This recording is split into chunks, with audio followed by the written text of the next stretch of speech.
Hi everyone, welcome back to my channel. கோவில் திருவிழா part 2 video தான் இப்போ நீங்க பார்க்க போறீங்க. என்னோட லாஸ்ட் வீடியோட கண்டினியூஷன் வீடியோ தான் இந்த வீடியோ. நீங்க லாஸ்ட் வீடியோ பார்க்கலனா லிங்க் டிஸ்கிரிப்ஷன்ல கொடுக்கிறேன். அதே மாதிரி ஸ்கிரீன்லயும் பின் பண்ணிருக்கேன், செக் பண்ணி பாருங்க. என்னோட லாஸ்ட் வீடியோ பார்த்தவங்களுக்கு தெரிஞ்சிருக்கும், நாங்க திருநெல்வேலியில ரெட்டார் குளத்துல இருக்கக்கூடிய எங்க ஊர் கோயில் திருவிழாக்கு வந்திருக்கோம். காலையிலே ஃப்ரெஷ்ஷான பதநீர் வந்து கொடுத்துட்டு போனாங்க. பதநீர்னா என்னன்னா பனைமரத்தோட குருத்த லைட்டை தினமும் சீவி விடுறாங்க. அதுல கிடைக்கிற சாரை ஒரு பானையில கலெக்ட் பண்ணி அதை வடிகட்டி காய்ச்சி அதை வந்து பதநீர்னு கொடுக்குறாங்க. இதுல இருந்து தான் பனை வெல்லம் இதெல்லாம் செய்யறாங்க. பதநீர்ல கால்சியம், விட்டமின் பி, அது தவிர எக்கச்சக்கமான ஹெல்த் பெனிஃபிட்ஸும் இருக்கு. நீங்க நிறைய ரோட் சைடு ஓரத்துல பாத்தீங்கன்னா பதநீர்ல நுங்கு போட்டு வித்துட்டு இருப்பாங்க. பதநீர் கூடவே ஃப்ரெஷ்ஷா பறிச்சு நுங்கும் கொடுத்துருந்தாங்க. அதையும் நாங்க கட் பண்ணிட்டு இருந்தோம். நம்ம பாடி ஹீட்டை குறைக்கிறதுக்கு நுங்கு வந்து ஒரு பெஸ்ட் மெடிசன் சொல்லலாம். எனக்கு பர்சனலாக நுங்கு ரொம்ப பிடிக்கும். உங்கள் யாருக்காவது ஃபேஸில் பிம்பிள்ஸ் இருந்தால் கூட இந்த நுங்கு சாறு போட்டிங்கன்னா அது உடனே சரியாயிடும். ஸோ கண்டிப்பாக ட்ரை பண்ணி பாருங்கள். உங்கள் யாருக்கெல்லாம் நுங்கு ரொம்ப பிடிக்கும்னு மறக்காமல் கமெண்ட்ஸ் எனக்கு ஷேர் பண்ணுங்கள்.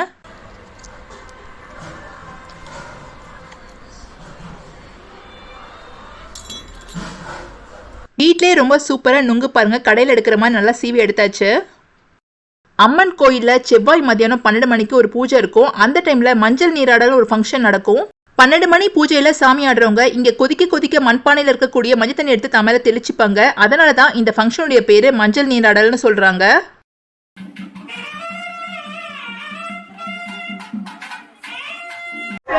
இன்னைக்கு டே 2 நாங்க எங்க கோயில் திருவிழாக்கு காலையில இங்க இருக்கக்கூடிய மாடெல்லாம் பார்க்க வந்திருக்கோம். இங்க ஒரு பெரிய மாட்டு கொட்டகை இருக்கு. கோயில்ல 12 மணி பூஜை முடிஞ்சதும் வர வழியில ஒரு பெரிய மாட்டு கொட்டகை இருந்தது. அங்க ஆடு மாடு எல்லாமே இருந்தது. அதை பார்க்கறதுக்காக போயிருந்தோம்.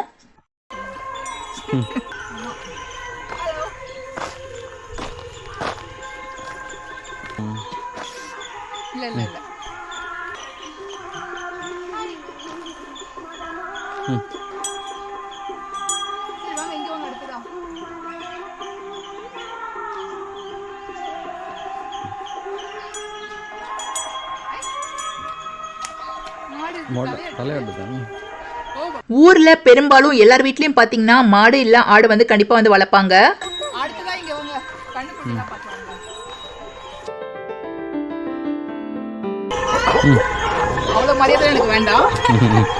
இந்த மாட்டு கொட்டல இருக்கக்கூடிய ஒரு கண்ணுக்குட்டி என்ன பார்த்தோன்னே அழகா எந்திரிச்சு நின்னுக்குச்சு.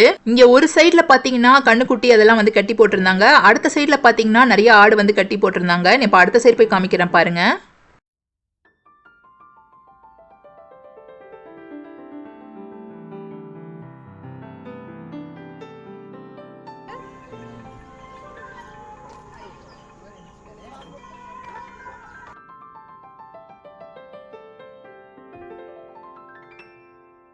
சின்ன வயசுல இருந்தே ஊருக்கு எப்பவுமே கொடைக்கு போகும்போது ஆட்டுக்குட்டியோட விளையாட ரொம்ப பிடிக்கும். ஆட்டுக்குட்டி தூக்கி வச்சுலாம் விளையாடுவேன். ஆனா இங்க பாத்தீங்கன்னா எல்லாரும் கொஞ்சம் பயந்த மாதிரி இருந்தாங்க. அதனால சரி வேண்டாமேன்னு வந்துட்டேன். மறுபடியும் கோவிலுக்கு சாயங்காலம் பூஜைக்கு போகணும். அதுக்குள்ள வீட்டுக்கு போய் கொஞ்சம் ரெஸ்ட் எடுத்துக்கலாமே இப்ப வீட்டுக்கு போயிட்டு இருக்கோம்.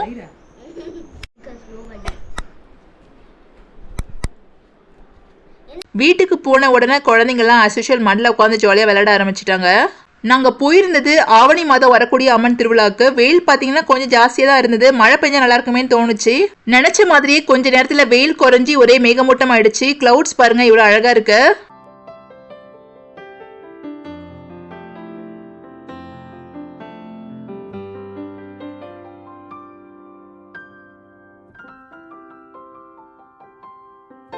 பசங்க எல்லாரும் கொஞ்ச நேரத்திலேயே ரொம்ப சூப்பரான மணல் வீடு கட்டிட்டாங்க. வீடு கட்டி முடிச்சு கொஞ்ச நேரத்திலேயே பாத்தீங்கன்னா மழையும் தூறல் போட ஆரம்பிச்சிடுச்சு.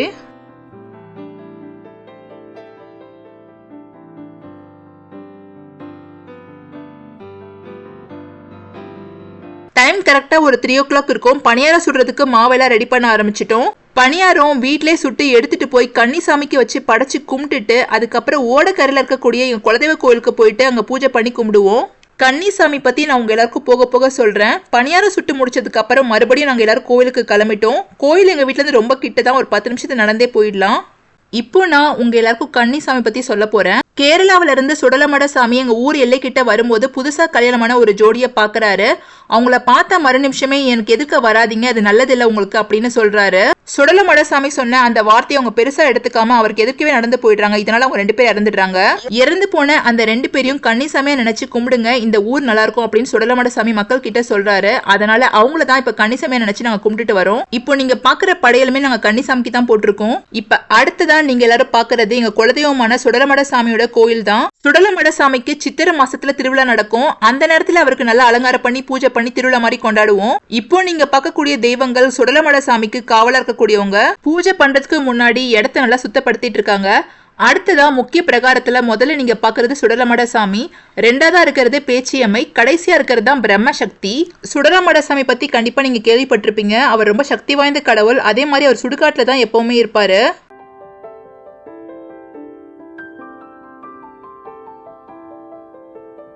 அடுத்ததா அம்மன் கோயில்ல 6:30 மணிக்கு விளக்கு பூஜை இருந்தது. இந்த விளக்கு பூஜையில பெண்கள் எல்லாரும் குத்து விளக்கு ஏத்தி வச்சு அம்மன் கிட்ட தங்களுடைய மாங்கல்யமும் குடும்பமும் நல்லா இருக்கணும்னு வேண்டி அம்மன் கிட்ட வழிபாடு பண்றாங்க.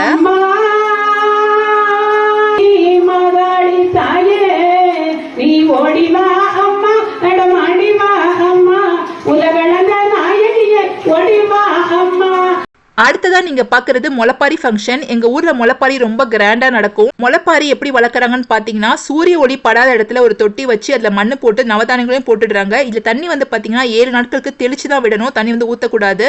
இந்த 7 நாட்களுக்குள்ள பாத்தீங்கன்னா இந்த முளைப்பாரி நல்லா வந்து வளர்ந்து ரெடி ஆயிடுது. திருவிழாவில் முளைப்பாரி எடுக்கிறவங்க ஒரு 10 நாளைக்கு முன்னாடியே பேர் வந்து கொடுத்துடணும். ஸோ அவங்க பேர்ல என் தொட்டியில் வந்து பேர்லாம் போட்டுட்டு அதுல முளைப்பாரி வந்து அவங்க ரெடி பண்ணி வச்சிடுவாங்க.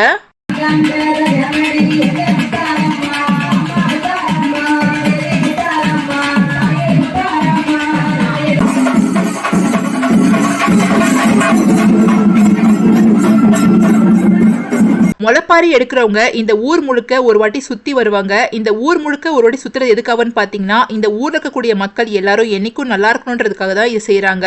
அது மட்டும் இல்ல, விவசாயத்தோட முக்கியத்துவத்தை மக்கள் எல்லாரும் தெரிஞ்சுக்கணும்ன்றதுக்காக தான் இந்த முளைப்பாரி ஃபங்க்ஷனை இவ்வளவு கிராண்டா செலிப்ரேட் பண்றாங்க.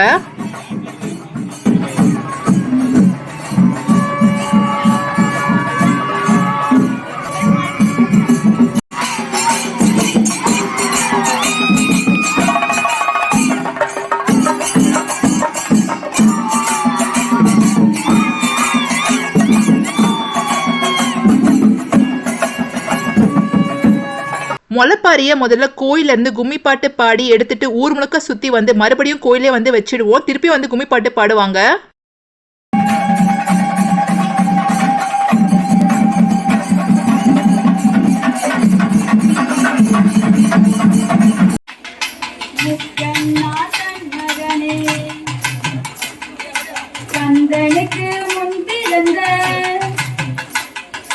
கணபதியே முன்னடவாய், ஆறுமுக வேலவனே, ஆதிசிவன் கண்மகனே. முளைப்பாரி ஃபங்க்ஷன் ராத்திரி 12 மணிக்கு நடக்கும். அது முடிஞ்சதுக்கு அப்புறமா கோயிலே ஒரு பூஜை இருக்கும். அந்த பூஜை முடிஞ்சதுக்கு அப்புறம் தான் நாங்க வீட்டுக்கு போவோம். அடுத்ததா எங்க கோயில் பூஜையை பாருங்க.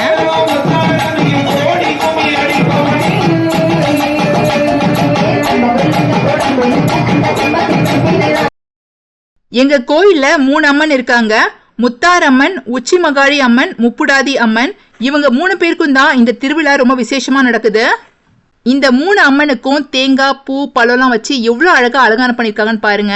கோவில் திருவிழா சாமிலாம் ஆடி ராத்திரி முடியறதுக்கு 1 மணி ஆயிடும். நான் உங்களுக்கு ஃபுல் வீடியோ எடுக்கல, என்னால முடிஞ்ச அளவுக்கு ஷார்ட்டா கவர் பண்ணிருக்கேன். எங்க ஊர் கோயில் திருவிழா எப்படி இருந்தது, உங்க ஊர்ல எல்லாம் எப்படி நடக்கும், அதே மாதிரி உங்களுக்கு எது ரொம்ப பிடிச்சதுன்றத மறக்காம கமெண்ட்ஸ் எனக்கு ஷேர் பண்ணுங்க.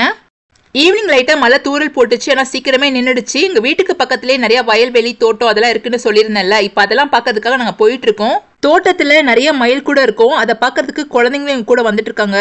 அது மட்டும் இல்ல, பொல்யூஷன் இல்லாத இந்த ஒரு இயற்கை சூழல நடக்கிறது உடம்புக்கும் ரொம்ப நல்லது. அதனால ஊருக்கு நாங்க எப்ப வந்தாலும் இந்த மாதிரி ஒரு வாக் போயிடுவோம்.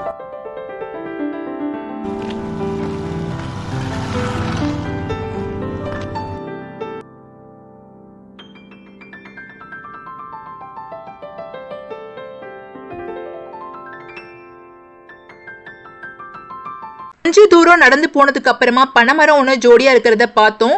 எப்பவுமே பனைமரம் தனியா இருந்தா அதுக்கு பேய் பிடிச்சிக்கும் அப்படின்னு சொல்லுவாங்க. அதனால சின்ன வயசுல இருந்தே நான் பனைமரம் தனியா இருந்தா கிட்ட போகவே மாட்டேன். ஸோ உங்களை யாரெல்லாம் அந்த கதையை பிலீவ் பண்றீங்கன்னு மறக்காம கமெண்ட்ஸ் எனக்கு ஷேர் பண்ணுங்க.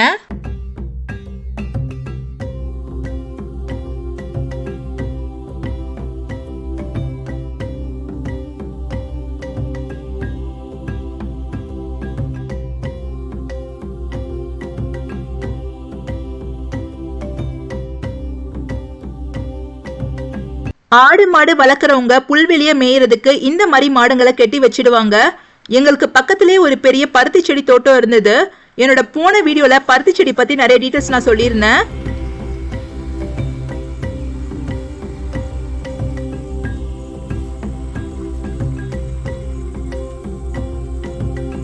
பருத்தி செடியில இருந்து கிடைக்கக்கூடிய காட்டன்ல துணிலாம் நெய்றாங்க. அது மட்டும் இல்ல, இந்த செடியில இருந்து கிடைக்கக்கூடிய பருத்தி கொட்டையில எக்கச்சக்கமான ஹெல்த் பெனிஃபிட்ஸ் இருக்கு. அதனால இது ஒரு மெடிசினல் பிளான்ட் கூட நம்ம சொல்லலாம். அடுத்ததான் நீங்க பாக்குறது வயல்வெளியில இருக்கக்கூடிய நெற்கதிர்கள். இவங்க எல்லாருமே இப்ப அறுவடைக்கு ரெடியா இருக்காங்க. பாருங்க நெற்கதிர்கள் எல்லாம் அழகா ரெடியா இருக்குன்னு.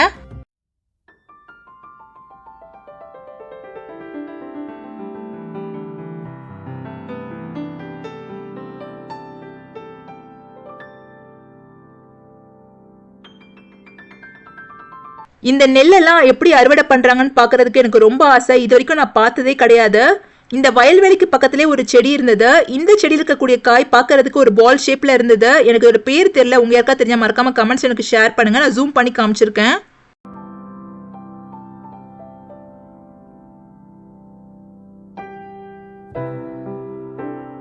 அடுத்ததா நீங்க எல்லாரும் பாக்குறது வேர்க்கடலை செடி தோட்டம்.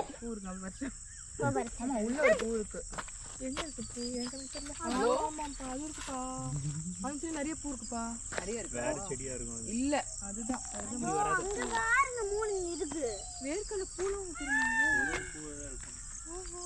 நாங்க வேர்க்கடலை செடியை பார்த்துட்டு இருக்கும் போதே பக்கத்துல மயில் கத்துற சத்தம் கேட்டுச்சு. ஸோ கண்டிப்பா பக்கத்துல எங்கேயோ இருக்குன்னு சொல்லி வேகமா நடக்க ஆரம்பிச்சிட்டோம் எல்லாரும்.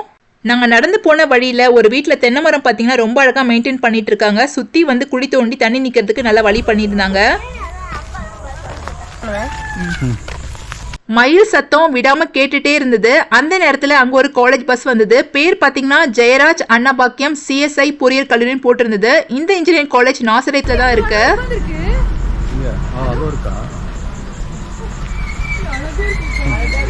ஒரு வழியா நாங்க எல்லாரும் மயில பாத்துட்டோம். கொஞ்சம் தூரத்துல தான் இருந்தது. ஆனா பாக்குறதுக்கு ரொம்ப அழகா இருக்கு. அந்த மில்லு மேல உட்கார்ந்துருக்கு பாருங்க.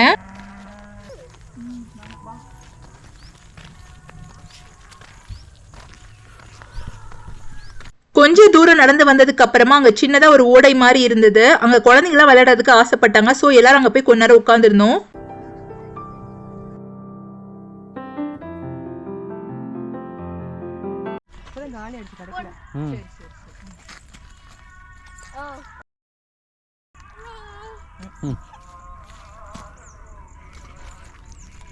தண்ணிக்குள்ள அதிக தூரத்துல யார் கல்லெறிறாங்கன்ற கேம் தான் பசங்க விளையாடிட்டு இருந்தாங்க. கொஞ்ச நேரம் இங்க டைம் ஸ்பெண்ட் பண்ணிட்டு எல்லாரும் வீட்டுக்கு கிளம்பிடலாம்னு நினைச்சோம்.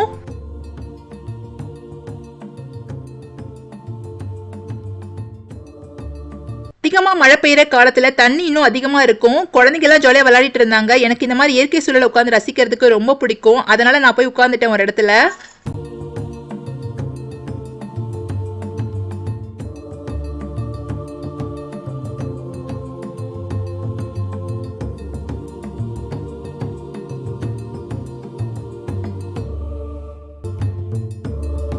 மறுபடியும் நாங்க எல்லாரும் இப்ப வீட்டுக்கு கிளம்பிட்டோம்.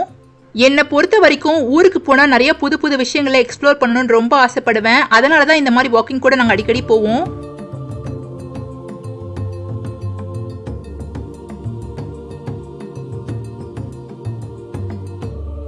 இப்போ நீங்க எல்லாரும் பாக்குறது பூவரசம் இலை. இந்த இலையை இந்த மாதிரி சுருட்டி நீங்க வந்து ஒரு விசில் மாதிரி இதை பயன்படுத்திக்கலாம். ஒரு விசில் ஊதுனா இவ்வளவு சத்தம் வருமோ அந்த அளவுக்கு சத்தம் இதுல இருந்து வந்தது.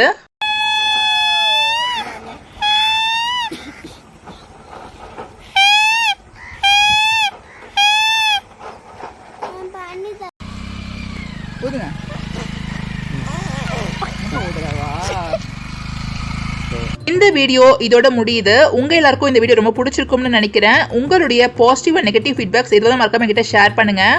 நெக்ஸ்ட் ஒரு இன்ட்ரெஸ்டிங்கான கண்டென்ட்டோட உங்க எல்லாரும் நான் மீட் பண்றேன். அது வரைக்கும் stay tune and thanks for வாட்சிங்.